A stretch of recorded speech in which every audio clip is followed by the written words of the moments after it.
I am an illustrator in 12-step recovery. If you go to a 12-step meeting, you probably will hear the Serenity Prayer at some point. The Serenity Prayer actually did not originate with the program of Alcoholics Anonymous or any 12-step group. It was written instead by a theologian named Reinhold Niebuhr. And it just so happens that this prayer from the 1930s became unofficially or officially adopted by the group Alcoholics Anonymous, which had started in that same period. And I wanted to help remember this wonderful prayer word for word by looking up definitions of the words it uses in a dictionary from the 1930s. The prayer goes, God grant me the wisdom to accept the things I cannot change. So I looked up the word wisdom, and it says it's a noun, the quality of judging soundly concerning what is true or false. It's the quality of judging soundly. You're not just judging, you're judging soundly, which means it's on a solid basis. You did the right thing in trying to discern what is true or false. As I did with many other words, I wanted to come up with an illustration that would remind me of this 1934 definition.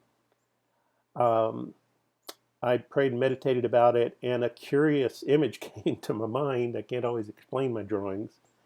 What you see here is a craftsman. He is apparently a carver of duck decoys.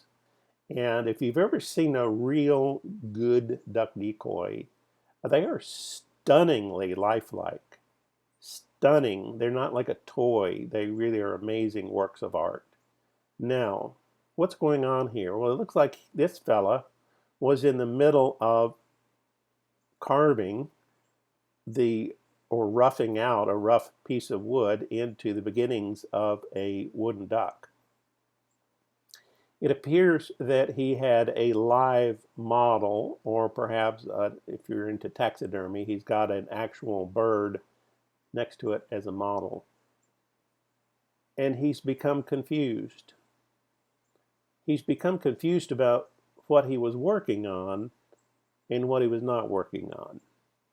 This is the real thing, and this is what he's trying to make look like the real thing, and he's gotten all turned around in his head. And if this does happen to be his favorite pet duck, who's sitting as a model for this sculpture, he's about to knock that duck in the head with a tool that could really harm it or even kill it. He's lost the quality of soundly judging what is true and false. That's the idea behind this. You can read more about this at TwelveDrawings.com. I appreciate you listening.